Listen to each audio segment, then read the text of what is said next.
How to download and install Binance app on Android. Hey everyone, welcome back to the channel. In today's video, we will show you how we can download and install the Binance app on your Android device. It's really simple, so let's just get started with the video. First of all, head over to Google Play Store on your Android device. This is where you can download all of your apps.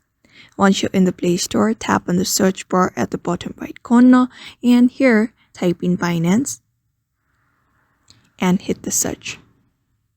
Now here you will be seeing the Binance app appear in the search results. It should be in the first result with the Binance logo. Tap on it and go to the app base.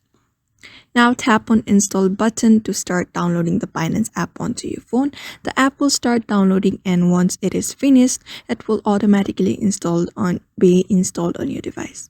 Once installed, you can directly tap on open to launch the Binance app directly from the Play Store. And if you already have a Binance account, you can log in using your existing credentials. If not, you will need to create a new account. Just tap on sign up option to create a new account, and that is it.